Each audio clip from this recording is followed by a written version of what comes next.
Hey everyone, welcome to this week's episode of the Mindset Show. I am here with your friends, some of the best in the business. We got Brian Miles, we got Lauren Johnson, and you guys ready to kick things off? As always. Okay, we're going to start the way we always start. We're going to get into a tabletop question. So this question is, let's say you're flipping through the channels. You're flipping through the channels and you come across a movie that you've seen a million times. You've seen it a million times. But no matter how many times you've seen it, you will stop and you will watch this movie again. What movie is it for you guys? Oh, yeah. First of all, that's an absolutely incredible question. And weirdly enough, Justin, I feel like I talk about this in the dugout like nonstop with our players. And then I also realize how much older I am than all of them because of the movies they say versus the movies that I say. But I'm going to go it's a fan favorite for me. I mean, I have like 15, but like for me, It's Top Gun. Just give me fighter jets. Give me that incredible soundtrack. Give me Goose and Maverick all day, every day. Top Gun, I am watching it from the beginning to the end, commercials and all. Love it. That's a good one. That is a good one. I actually have two. And my favorite movie, and it's not what you think, but my favorite movie of all time is The Grinch. But the one with Jim Carrey. Wow. I think it's hilarious. I know every line to that movie. I can watch it during Christmas, not during Christmas. It drives Jake crazy.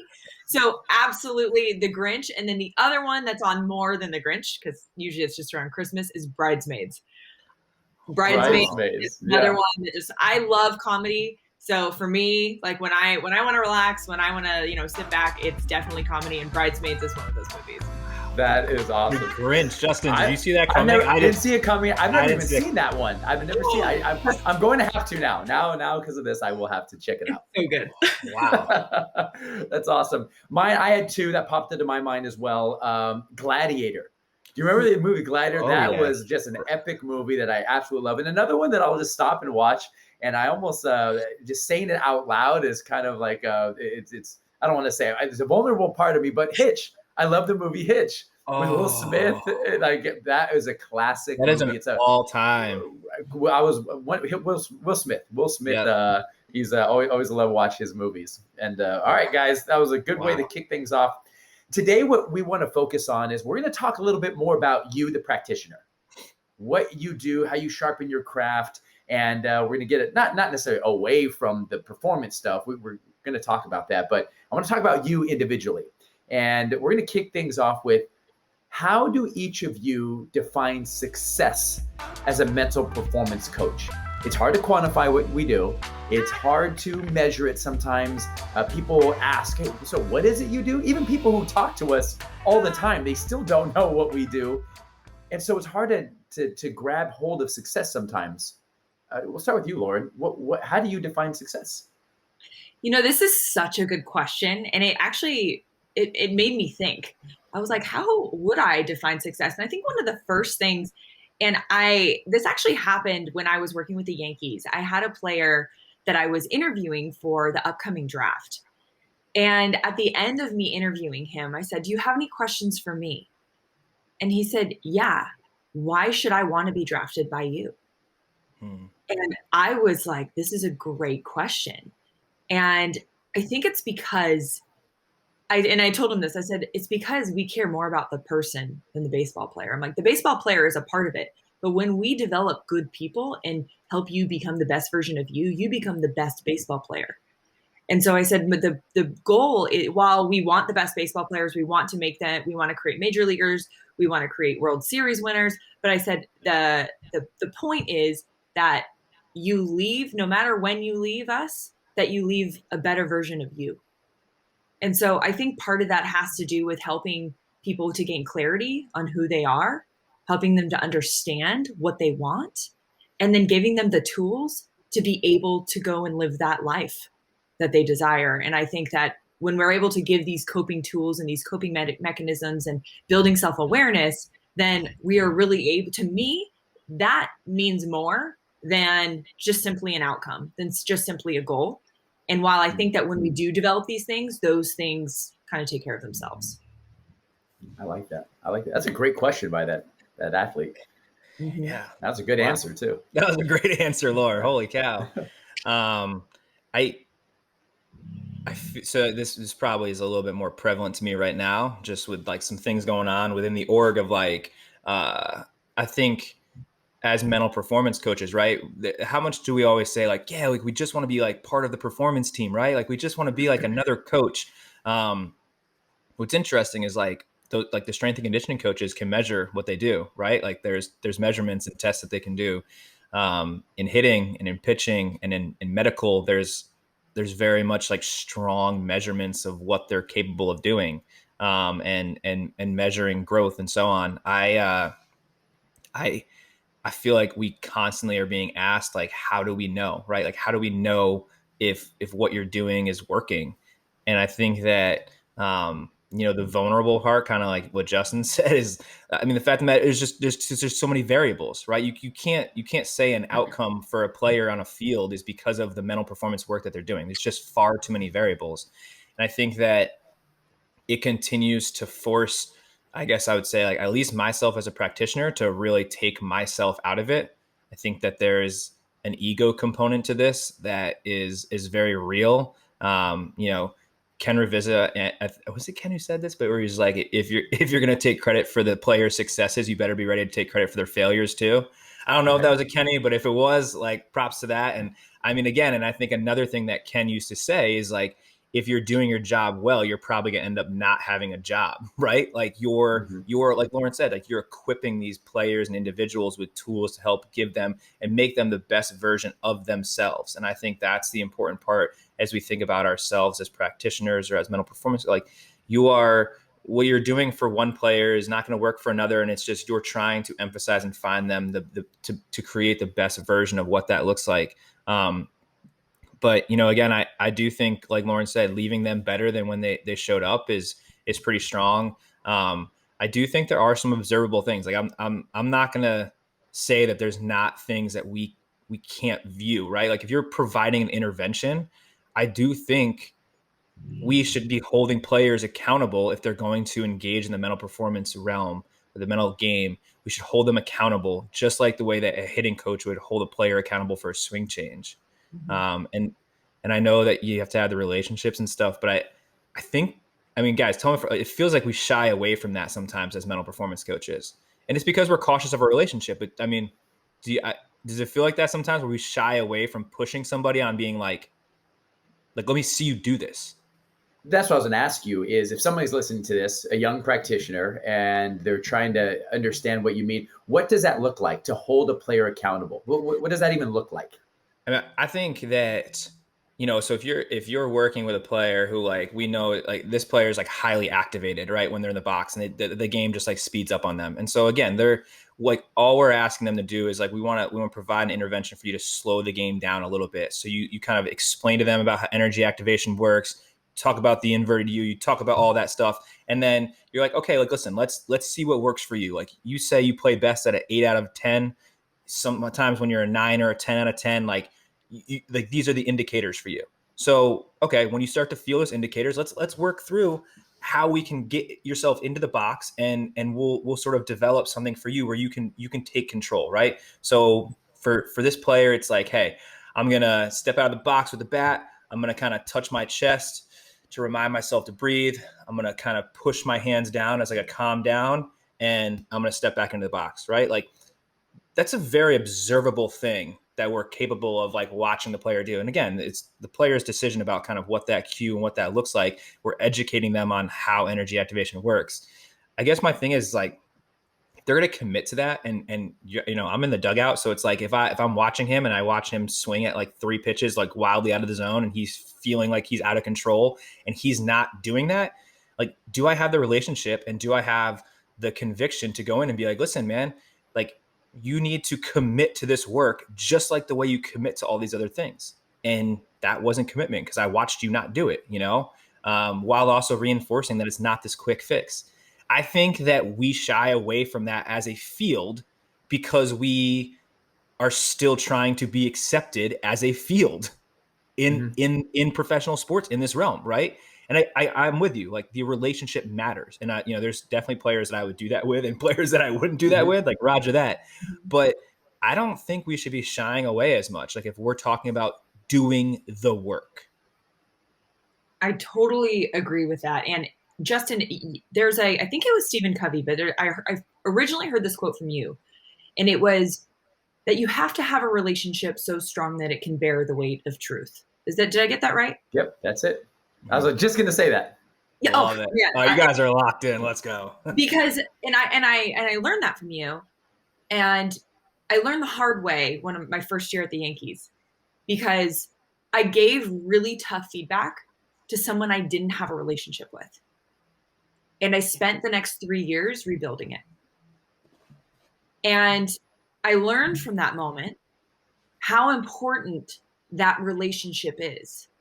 And so I do think that we have to consider what kind of relationship we have based on the feedback that we give. Now, it doesn't mean we're not honest. It doesn't mean we don't hold them accountable. It doesn't mean that we are not holding them to what they said they would do.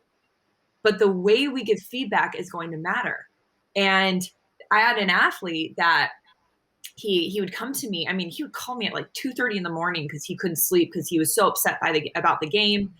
And we would work through these, we would work through these plans and these ways that we were going to work within him and help in these areas. And then he wouldn't do it. And so I stopped taking his call at 2:30 in the morning. And the next time we got on the phone, he was like, Lauren, I'm really struggling. And I was like, but I don't think you're struggling because you don't know the answer. I think you're struggling because you're not willing to commit to what it's going to take to solve it. And so I think it's so important because it's our job to make sure that they know what they need to do. It's not our job to do the work for them, but to help them understand and commit to what it's going to take. And not everybody is going to be willing to do that work, but it's important that we communicate that. And the communication, the way we communicate it, is going to be based on what our relationship is. Mm-hmm. I love it. Tying it back to the initial question, how do you define success? I'm hearing building relationships of trust. I'm hearing giving critical feedback. I'm hearing holding people accountable. There's like you guys said, there's so much nuance. There's so many different variables to it. Even it could be it's like splitting hairs. You can have a one-on-one conversation with a player. I'll never forget. We're playing in a wild card game. The crowd in Oakland is rocking. You can't even talk to each other in a dugout. It's so loud, and you can just feel it. And if a guy's about to hit, he comes up to me. He goes, "My nerves are going crazy. What do I do right now?" And in that instance, we picked a spot. I said, "Hey, look at this spot and take one deep breath and really focus on the exhale." He does it, goes in, and I can't remember what the outcome is, but he was like, "Okay, good. I was able to slow it down." Same game. A different guy comes up to me. He goes, "Man, what do you got on calming your nerves?" And I look at him and I say, "What do you got on calming your nerves?" He goes, "Oh, just got to focus on what I can control." I was like, "Good. Sounds like a good plan." Two completely different players, two completely different interventions. And with the same player, you'll use something different. And so it's knowing sometimes success will look different in that in one little instance. Now, so that's on the micro. Like on the macro, when you're working with an organization, you go into work with a business, you go into work with a team, being able to establish with the head coach or the general manager or the decision makers, this is what the program's going to look like. These are the systems that we're going to create. These are the behaviors that we're going to instill as part of a whole, the performance team or the coaching team. And so to your guys' point, is establishing not only what does it look like for you, what does success look like in this conversation? What does the success look like in an organization? It's very nuanced. And this is a great conversation. It's a lot easier said than done. Absolutely. Hey, Justin, real quick, I do think too, there's like how much of the power, and I think we found this maybe with like some consulting that we've done with bigger organizations, the power of working through the coaches or the power of working through the managers. Again, just like case in point, it's like you're not always there, right? Like we don't make mound visits, right? Like we're not in the cage with the guys. Oh, we're in the cage, but we're not like in the cage with the guys. We're not in the on deck circle. Some people are not in the dugouts.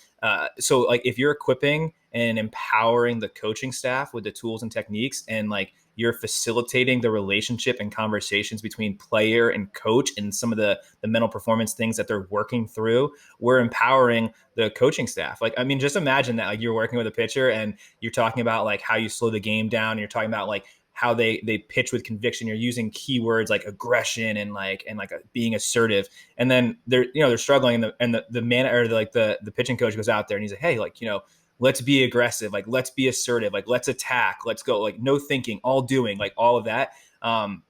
Just the power in that as you're empowering the other coaches and you're facilitating it through that. I feel like that's oftentimes like a really nice way to allow that success to sort of be pervasive amongst the organization too.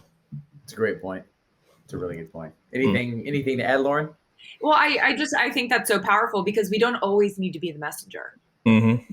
Maybe in those moments, our relationship with them isn't as powerful as somebody else's. Mm-hmm. And I think it takes like being able to step back and see that it doesn't, like, we are not the hero here. We are not the people that and again, like you said, part of what we do does have ego involved in it. And so it's being able to step back from that and go, it's not about me. It's about the player. It's about the person we're helping. And the person we're helping could be helped even more if it was maybe from a different voice. And so that was something that, when I was with the Yankees, we really talked about. And when I work with these companies, we really talk about, it's that, I'm going to come in and I may help this, but where the big change is going to happen is the people that really have those relationships. And so empowering them with knowing what to say in these situations, knowing what interventions are going to work, to empower them to help their people who they have relationships with. And so, sometimes that's not me. Sometimes it's a physical therapist. Sometimes it's a manager. Sometimes it's a strength coach. And it's removing the ego and helping to facilitate the bridge between the two. Yeah, as a practitioner, to what you said, Lauren, I think it'd be very helpful to ask yourself, if you have something to share with a player or a coach or a leader or anybody, a parent, it'd be helpful to ask yourself 3 questions. Number 1, do I need to say it? Like, do I need to say this? Or is it something that they're going to figure out? It doesn't need to be said. Do I need to say it right now? Mm-hmm. Does it need to be say right now, or can I say it in a text? Can I say it later? And then number 3 is, do I need to be the one to say it? To your point, Lauren, can it be somebody else? Can it be one of their go-to people, strength and conditioning coach, an athletic trainer, a coach, a leader, a parent, whoever, a friend, a teammate? Mm-hmm. I think those are really, really good points. Good points. That was a action-packed question. All right, question number 2. It kind of goes along with this. Question number 2. How do the people, so as mental performance coaches and practitioners, how do the people closest to you impact who you are, who you're going to become? What have you learned from the people who you surround, about the people you surround yourself with, and how they impact you as a person and as a professional? I mean, is this show just probably case in point of it? Right? Listen, I think as mental performance coaches, I do think having strong mentors, hugely important. I know that when I just said that each of us just all had like a name or a couple names pop into our heads. I do think continuing to surround yourself with people that challenge you and that are willing and comfortable to like provide feedback. I think about when I first got to the tribe and like Cece was there, and it was like she would always give me like ambiguous projects, and I always thought to myself, "Oh my gosh, man, this is like so ambiguous." And I realized like she would provide me like very general left right limits, but like wanted me to like try to grow and to be creative, and she would give me unbelievable feedback. And and it's like you said, Justin, it's like you got to take yourself out of it, and you're like I'm growing right now. Like this is uncomfortable growth. Like nobody likes to be told do better or try that, but it's like that kind of uncomfortable growth. I feel like those are the people that are really fun to be around. The ones that just push you and make you feel slightly uncomfortable, but like, that you could probably grab a beer with and be like, whew, how about that day, huh? Like, oh right. Man, so I find that happening. I feel like you got your special crew. And I think that, as you get maybe a little bit older and a little bit more into the field, your circle gets a little bit smaller. and you do like Justin says, like you kind of audit your circle a little bit, and you just continue to push and evolve, and you surround yourself with not people that think like you, but people that push your thinking. I like that. That is, yeah, I do like that because I remember when I first started in sports psychology, and most people already know this, but Justin was the first person I worked under, and has been my mentor for as long as I can remember, and obviously now a good friend. But I remember feeling like I needed to surround myself with a lot of people in our field, and that's changed. And it's not. I love our field, but I see a lot more influence around areas that are not in our field, in areas that maybe are comparable. Because what we know is that mental performance is not just about sports. It can be, a fighter pilot. It could be somebody in the military. It could be a surgeon. It could be a Broadway dancer. It could be an actor, an actress. It can be so many different areas. And so one of the things that I feel helps to challenge my way of thinking is to see the parallels in all other areas and surround myself with people that maybe have different perspectives than maybe being in an echo chamber where, we all read the same books, we all study the same things. And so I think that, having diversity in your group is super, super important. I've learned over time. And to your point, I think the people who you surround yourself with in terms of feedback are also really important. And the quality of people you surround yourself with are important. There was Ed Milet, I used this example earlier, and Ed Milet talked about this, and he said, I was out to dinner, and all these people they're really insanely healthy and care about what they put in their bodies. And the server comes around and said, who wants dessert? And then, first person said, no, thank you. Second person, third person, everybody said no. And he said, when it came to me, it was like not even a question. It was no, thank you. And he said, the people who you surround yourself influence some of the decisions that we make. And it was James Clear that said, if you want to adopt a habit, one of the quickest ways is to surround yourself with people that already have that habit.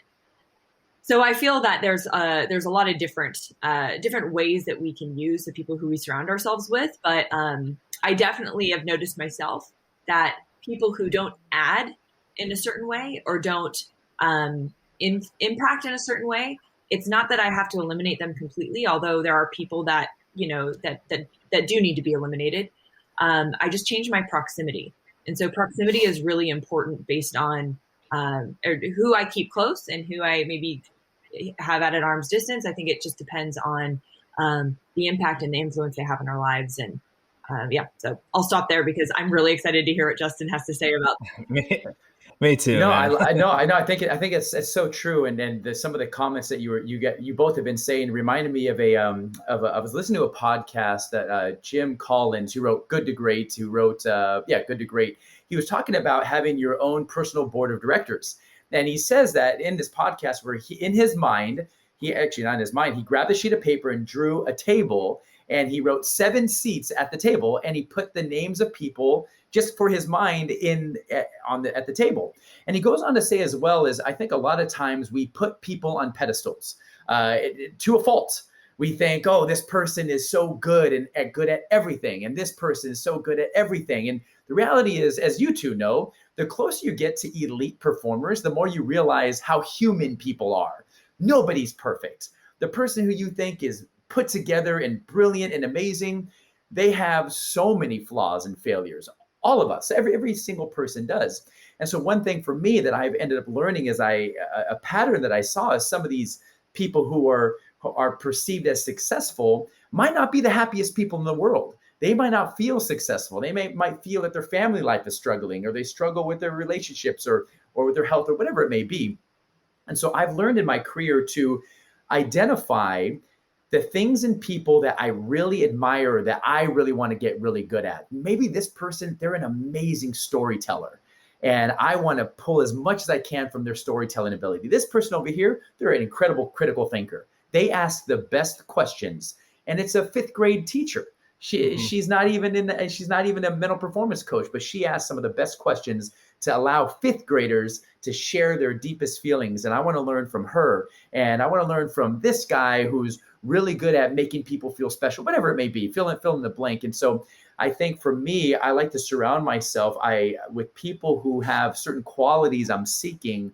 I might look and say, wow, they have a really good marriage. That what is it about them? I know his personality, and to be able to get along with him, she must be a very special person who could really who could give him feedback. And so I want to learn a little bit more. And so that's really what it is for me. Kind of like just exactly what you guys are saying is really being mindful and auditing the circle and tightening the circle to pull out from people who I can really learn from. And I think, and also, I don't know if you two have noticed as well, but there's something about mentoring and giving back to other people when they call you that just kind of fills your own cup as well. You feel energized and charged up, and there's just something to that.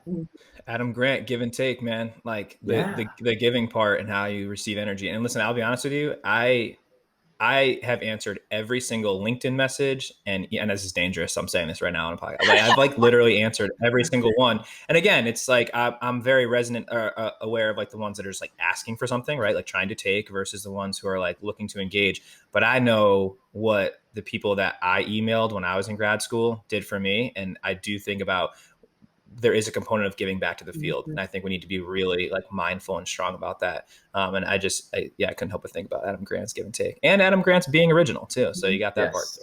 Great. Organizational psychologist, author, teacher. He's amazing. All right, guys. So let's do this. Let's knock this last question down into something bite-sized. Okay. So here's this last question for everyone.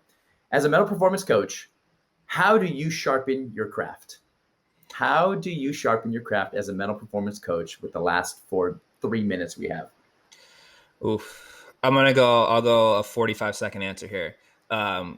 Connect. So connect with people within the field. And that's just like making time for phone calls and for being able to share what's currently going on with you and get that feedback. And I think that we do that through mentors, through peers, through colleagues, and fully practicing what you preach. And recognizing that it's wicked ugly, still is ugly in the mental performance realm for myself as a mental performance practitioner. On the Compete Every Day podcast with Jake Thompson, I told the story about like 9 laps around the outfield at Progressive Field is like a little over 2 miles. And every single time, no matter what, when I get to lap 5 or 6, my brain tells me to stop because it's like, you worked out, you did it. And I have to like legitimately talk to myself every single time to run the full 9 laps of 2 miles to get like my workout in.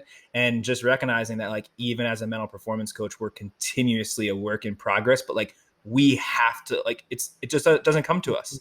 And so I think that humility and vulnerability is like, this is a real thing, right? Like this happens and we need to continue to engage in that. So for me, that's really helpful. Oh man, yes. My first one would be practicing what I preach because, for instance, 2 days ago, I was flying home and my flight got delayed 3 times and immediately my brain defaulted to complaining, to being frustrated, to being like, oh my God, I'm not going to get home till this time. And I had to remind myself to control what I can in that moment. And when I was able to do that, I felt relieved and I actually got a lot more work done than I would have if I got home on time. So I think that it is practicing what we preach. For me, another way that I sharpen my toolbox is to read, and not just read things in our field, but to read things that are outside of our field and relate it back to the things that we do. And then the last one is feedback from people that are either close to me or not close to me. But I look for the consistencies within the feedback, because obviously there's jerks out there that are just going to say rude and mean things, and those don't hold a lot of weight in my mind. It's the ones where maybe I don't know them, maybe I've never heard from them, but they actually put some time and thought into feedback. And if it's something that I'm seeing over and over again, I really want to dive into that. So those would be the 3 areas. That's awesome. That's all. Those are great. For me, I think it's just this difference between consuming and versus creating. I talk to a lot of young practitioners, and we always talk about how anyone could listen to a podcast, anyone could read a book, anyone could watch a video, anyone could read posts on social media. But if you really want to learn, create. Instead of consuming, create a podcast, create a video, create a post, create an article. And I think one of my habits, Sharp My Craft, is just this constant creation of some kind, whether it be a podcast, a post, because it just keeps me thinking. I'm always on my tail, and I'm always just not.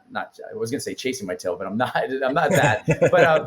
But when you have the creating mindset, when you're trying to create, you tend to consume, you tend to read, you tend to study, you tend to learn, write down notes so that you can go and create. And so you're constantly, your learning centers are just constantly on, because you're like, all right, I got to create something. Let's look for ideas everywhere. And so that would be my tip or my advice. Good job today, guys. Those are some good questions. What do you guys got on a what do you call it? Hunt the good stuff. What's something good in your life?